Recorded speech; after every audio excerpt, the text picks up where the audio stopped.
Hey, what is going on guys? It's Starsha and welcome back to another video on the channel. Today we're back with another update video on our Season 20 Rebuilding Glory campaign in Lord of the Rings Rise to War. So if you guys do enjoy the video, then please do drop a like, comment and subscribe to the channel, and don't forget to turn on those post notifications. For those of you who do want to support me further, you can do so by becoming a YouTube channel member, which unlocks a bunch of cool rewards and perks. Anyway, let's get straight into it. So, as I said, this is probably the second to last. Maybe there'll be two more videos. I'm not really sure, but yeah, we are like halfway through our season at the moment, and things are looking absolutely spicy. The season's been pretty decently balanced, actually. It's been a 3v3. Well, a 3v4 or is it a 4v4? I don't know, there's two small factions, but yeah, it's been pretty crazy. It's been lots of ups and downs, and yeah, I'm going to show you guys the season map. You guys can see what I'm talking about as I go through it with you all, and then we can go and have a look at the leaderboards and stuff. Also, it was pointed out that I've been forgetting to include a end of video report, because normally I've started including a battle report at the end of every video, so I'm going to be doing that again from today. But yeah, let's go have a look at the map and see how everything is going. So if we have a look here, we can see there is weapons everywhere. We can see that Loth is doing really well, which is great because, well, they're on our side. So obviously I want our team to do well. But yeah, so there's Loth is pushing against Linden, they're pushing against Rune, and they're also pushing down south to help against Mordor, while Rune has kind of abandoned their side and they've instead gone over to Gondor, because Gondor is basically free farmland, so they can take an entire region worth of farm tiles for free, build up resources and troops, while Loth has to get through Mordor to actually get to them. And in the meantime, they can push into Rohan, which is a much weaker faction, and try to take all their stuff as well. So it's crazy. There's a lot of fighting going on. As you can see, we're going to start over here in the east, and then we'll work our way down south, and then we'll finish off with all the pins on our side. So if we zoom in over here, we can have a look. So the first pin is this an Erebor pin? Yeah, the first pin is actually a Erebor rune pin. So this is 238,000 participants with 77,000 deaths, and it's Wog from Rune. They're fighting against Arpa, which is basically the only fellowship in Erebor. I think they have like 50 people. I'm not sure. I'm actually going to check that on the leaderboard. They may have 100 people. I'm not sure. But yeah, it's Wog against Arpa, and Bait and Iron are supporting that fight. Then over here we have a big Loth and Rune pin. 7.1 million participants, 2.7 million deaths. This is Wog at the top against Whip from Lothlorien, and then you have Bait and ULLF also supporting that fight. As you can see, Loth did take Rune's capital, so yeah, Loth's doing pretty solid. Over here in the Sea of Rune, we have a small little skirmish pin, 322,000 participants, 116,000 deaths. It's Wog against ULLF and Whip from Loth, with Bait right at the bottom. Then yeah, we have another rune pin with the Wog at the top fighting against Whip, 257k participants, 98,000 deaths. This is the Gondor pin, so this was the stand Gondor did try to put up. Obviously, Gondor have a very small team with like 50 people only, so they couldn't really do much. But yeah, 305,000 participants, 99,000 deaths. Wog against left from Gondor with Bait supporting. And yeah, now Wog have taken Pelgar, so this is not good because, yeah, now you're probably going to see a whole bunch. Actually, wait, let's see. Can we see a bunch of relocation camps? Yeah, there we go. Yeah, now all of Rune is going to be relocating in over here. And yeah, then they're going to come and finish wiping, well, taking all the resources they need and then pushing, into Rohan and over to us as well. So we're going to have to try and do something to stop that. Over here, I think this is a Mordor Loth pin. Yep, this is a Mordor Loth pin. So I think Loth went. Did they go through here? Yeah, Loth went through the middle here rather than going all the way around here. Actually, wait. Is there a way to go through here? Or is that all boarded? No, there's got to be a way, right? No way all of that is street. Maybe it is, I don't know, but either way, yeah. So Loth have gone through the middle, they've gone through here, and then now they're fighting Mordor over here. 3.4 million participants, 1.1 million deaths, and that is ULLF from Lothlorien fighting against YRRK and 9. So yeah, pretty big pin over there. Now we're gonna go into the Rohan pins. So the first one we have, it's all in Lamedon at the moment. First one we have is 262,000 participants against 83,000 deaths. This is Ring 3. aka SUSD. They're fighting against YRRK and 9 with YOLO supporting. Here we have a 2.4 million participant pin with 800,000 deaths. YRRK against YOLO, Ring 3, and then we have 9 supporting as well. Over here we have a pin with 9 at the top fighting against YOLO and Ring 3, and YRRK at the bottom supporting 1.7 million participants, 621,000 deaths over there. Now over here we have Lamadin, final pin, 388k participants, 124,000 deaths. And this is a skirmish between 9, YOLO, and Ring 3. So yeah, those are the pins over there. Rowan is trying to hold on for as long as they can. We're going to try and obviously send over some help.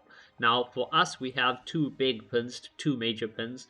So this is the massive back and forth absolute grind fest for this passage to the crossing into Cardland. And this is 8.2 million participants with 2.7 million deaths.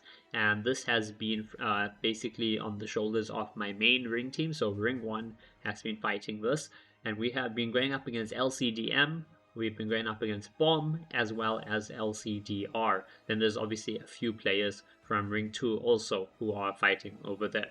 Over here, this is the other big pin into Cardland, 3.6 million participants, 1.1 million deaths, and this has been basically the entirety of Ring 2, so my second team, and they have been doing an absolutely amazing job here, trying to flank around and get to Cardland Keep. So yeah, Ring 2 here been doing all the heavy lifting, and they've gone up mostly against LCDR with Bomb supporting and some LCDM, and then also a little bit of fake ring at the bottom over there.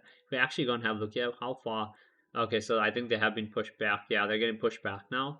But yeah, they made it pretty close to the keep actually. If we zoom out a bit, keep is here, yeah, and I think they made it up to here. So they got really close. But yeah, it's one team against. We're just outnumbered by Linden and but both in terms of numbers and strength. So it's an uphill battle, but we're doing our best.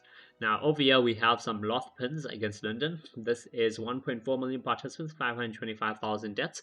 This is Phoenix or Finks against Bomb. Ooh, so this is where most of Bomb is. Against Bomb and LCD are supporting with some ULLF support in there as well. Over here we have another smaller pin, 688k participants, 234,000 deaths. Bomb on the top of this one fighting against Finks and ULLF with some LCDR support. Here we have 297,000 participants, 78k deaths. This is Sphinx against Angmar WOTN. I assume Linden are going for this cap. I'm not sure. We'll have to decide caps, after we finish take care of everything. But, hopefully we get, well, obviously we'll have our own cap. And I'm really hoping we can get Rivendell as well. So we have a second cap there. And possibly Angmar. We can go through there. Possibly Angmar and a third cap. I don't know. It may mess with Lions. But yeah, we'll have to see. Maybe we can push Rune and Mordo back, and we can take Edoras instead. But yeah, we're gonna have to see how all of that works out. But yeah, this is the overall map situation. It's pretty zoomed out. You guys can have a look at it. Pause the video if you want to look at anything closer. And let's go over to the leaderboard. So just gonna click that there. Let me just zoom in here. There you go. And let's go and have a look at leaderboards. So first off, we have Personal Affluence. Personal Affluence, we are finally ranked here. So we are number 250 with 34k affluence. So yeah, we can't really push up any further because there's not that much free lands to take for one. And two, I'm using all the extra tiles that I do have available, for pathing and tiling and all of that stuff. But yeah, we number 250, not too bad, right? Yeah, 34,747 affluence. What scores up to 300, right? Yeah, 333k. Okay, so we're not too far away from dropping out completely, but for now, we're sitting pretty at 250. If we go and have a look at merits, so I am at 482,000 merit now, but yeah, we're not going to get into this top because, yeah, as you can see, top players, top 3 are 1.4 and above, top 5 is 1.3 and above, top 10 is 1.1 million merit and above, and what is number 100? How far away are we from actually getting into the top 100? 565,000. So yeah, we're still about 80 something thousand merit short of getting into the top 100, but we are getting over there. It's just going to take us a bit of time. If we go over to Fellowship Affluence, so as you can see, at number 1, at number 2, and at number 3, we have 3 LOTR Fellowships. So ULLF is 1, Figs is 2, and WHIP is 3, with 3.2, 3.1, and 3.1 million affluence, respectively. So well done to the LOT teams over there. At number 4, we have the Mordo team, YRRK, at 2.6 million power. So they're the first team from the enemy alliance that is on the leaderboard, so well done to them. Next up, we have 5 LCDR, so that's one of the Linden teams, 2.4 million power. 6, we have WOG, which is obviously the Rune team, 2.1 million power. 7, we have my main team, Ring Philia, so this is Ring 1 at 2 million power. Obviously, we did drop a lot of players, so yeah, we had 85 out of 100 players only because we kicked a bunch that were inactive and AFK, and a couple players also left us because they were unhappy with our leadership style compared to what they were used to, so they did leave.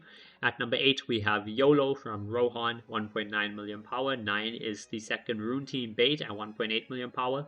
10 is my second Ring team, Ring Narya, at 1.8 million power. 11 is the Mordo team 9 at 1.7 million power. 12 is ARPA. Let's see. Okay, so they have 91 players. So ARPA from Airboy do have 91 players with 1.5 million power.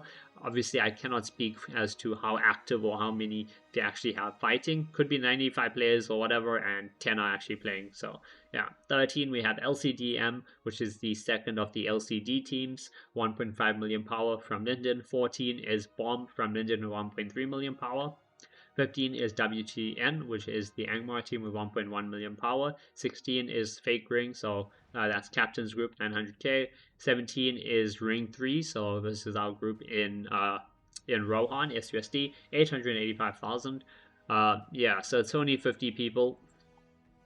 50 people in there, and next season we're obviously not gonna have a third team of 50, so we're just gonna move the actives from here because it's not a full 50 actives, it's probably like 30.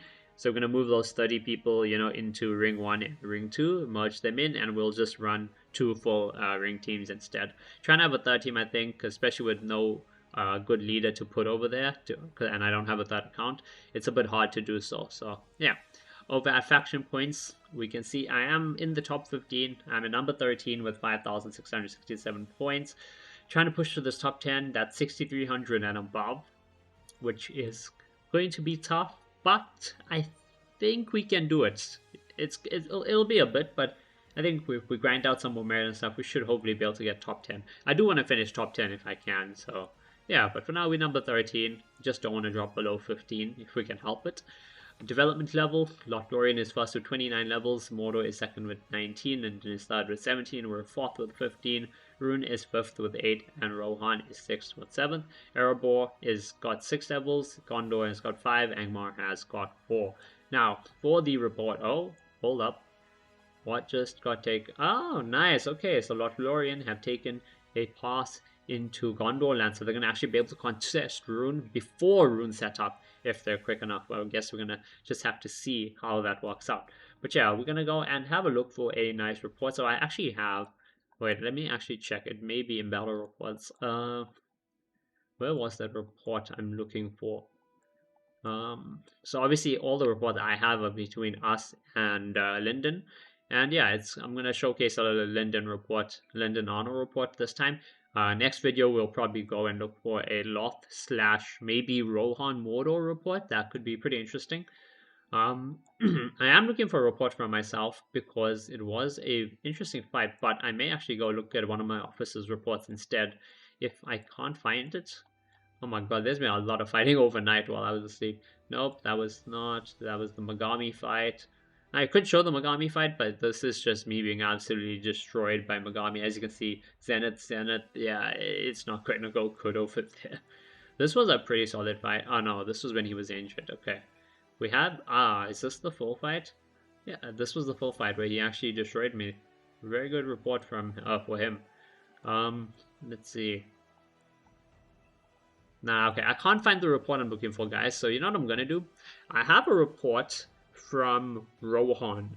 So this is a Rohan Mordo report, and it's from one of my players in Ring 3, and I'm instead going to show you that. So let me just have a look and see if we can find it. That's Torque. No, it was... there we go. So let's have a look. So this was, yeah, this was very interesting because this guy got 0 rec, right? So he's in ring 3. He uses Isildur and does really freaking well with him. Like, look at this. So he's got 1,500 troops here against 6k. That is a very solid. We'll go back and look at it properly in depth. He's also got this report, solid Dane, solid Aragorn, but still good Isildur. And so he only has the one support, right? He's not running the usual Gale Galad. Instead, he's running Isildur as his third damage slash support, which is pretty interesting to see. So yeah, we're gonna go have a look at all 3 of his reports. And yeah, just shout out to Gut0 for actually providing these. I was gonna keep these reports probably for next video, but I can't find the specific report I'm looking for between, it was myself and it was the Linden play, and it was super, super close, like 100 troops left on either side. And I wanted to show that off. But yeah, let's go have a look at this report instead. So this is between Rohan, obviously, Ring 3, Gut0 Rec, and Elansar from YRRK. So that's the main Mordor Fellowship. We can have a look at their, so Respect 10 is Isildur, and he's built him purely for unit attack, right? No, unit defense there, that's unit attack, that's both. Well, not nearly fully strengthened, unique, no refines on it though. And he's using tier 3 sharpshooters. For skills, he's got ring bearers, so obviously that gives him some evasion on his unit. Man or evil men units in the corners formation have 50% chance to gain dual blows and some bonus damage. So he's gone purely full troop damage there, good attack on them, and also some bonus defense, so they're a bit tankier. And then he's got a Last Alliance with some points in there. So yeah, that basically unit damage plus some unit defense. He's got a Z3 Aragorn 2. That's very interesting. Best in slot for that. Best in slot for that. Yeah, he's gone for a bit of commander attack and defense instead of just pure attack. Same over here. Got some attack and defense. Plus, he's got a unique with a couple of refines on it. So that's pretty solid. Both damage skills, obviously. And then he went with the attack skill over there. He's Dane. So, yeah. Best in slot for everything except for this. No Palantir. But I guess, maybe he just doesn't have one. He's went for, yeah, basically all 3 damage skills. Gun of the White is his 1 support, White Council, White Rider, extra points into the White. Best in slot there. Not best in slot, but a solid one. This is second best in slot. Best in slot for that. And he's got unique with 1 refine, a couple strengthens. Good amount of focus on his Gun of the White. Now he's going up against, let's have a look at Elansar. So Elansar is from YRK. He did have a full army, and Gut0 only had 1.5k troops, but this guy's obviously a lot more free to play, as you can see. Yeah, just basic goals on him. Let's have a look at his Saruman. Yeah, so a little bit of purple, couple goals, went for full focus build. And wait, are these all R0? R1, R0, R0, yeah, as well. Ooh, I want this Palantir. Give me a Palantir, please. I've been after a Palantir for so long, guys, and I still don't have one. And then he's got Scalhelm. Solid comms, but yeah, R0. So this guy is definitely very free to play. But what is interesting, especially when you fight evil, right? If they have all their skill points into skills that do madness and stuns and stuff, even a very or much lower spending evil player with a lot of free to play stuff, they can still do a ton of damage against good because they just have so many activations of stun and madness. This guy does not, though. So only 2 rounds of madness over here, not too many anomalies. But yeah, look at this. So basically he's sealed. Okay, so I think he's Gun of the White and his Dane starts off basically dead anyway, so just mostly just a Isildur in this fight. 160,000 damage from his soldiers, took most of the damage as well. The enemy guy, most damage came from his soldiers from his Sauron. His comm damage was not good on anyone. But let's go. He has another report. I think this was a full army against a full army. 6,700 against 5,500. He does get the counter bonus because they are fighting full large. That's actually bad. If I'm going to go and fight Mordor at any point, I need to switch to small units to get that counter bonus. Because right now I'm running all medium units. I'm running the Bow Knight Shire Protector lineup, which is very solid. But yeah, he had a much fuller army. 80k damage on his Isildur, and he still has most of the formation alive. He's Dane did 130k, Aragorn 112k, and Gun of the White did 40k. Let's see this guy. Okay, so this guy is much better leveled, obviously. R7 Undying, some decent goals. Obviously, not on the level of this gear, but decent. And this also kind of shows, that a much lower spending evil player can really compete pretty well, even with a good side whale. Obviously, they're not going to win, maybe, but he did good damage. Like, if I had this gear, I would never have this result against this formation. I would get absolutely curb stomped into oblivion.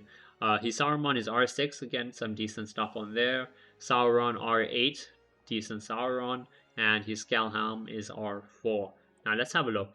It's got to be because of this. Yeah, so this is what carried him and made sure he actually did okay against this enemy formation is 8 Madness Afflictions, or is this stun? Hold up. No, that's Madness. 8 Madness Afflictions, 3 stun. So he did a bunch of friendly fire damage against himself over here. But still, very good Isildur reports. I like seeing that. Isildur is not a commander used the most often, but he is a very solid commander for unit damage or unit defense. You can run him either or. Let's see. Yeah, we have 120k damage from Isildur, 100k from Dane, 82k there, 63k from his Gun of the White. This is against Tin Man. Is this the same guy as before? Yeah, I think this is the same guy. This is the same guy. He had 7k troops here against 6.5. What I'm interested in seeing is the anomalies. Okay, so he had 8 rounds of stun. Oh my god. Okay, wow. Someone on this enemy's on Guts' side was stunned for 8 rounds, along with 6 rounds of madness. That is crazy.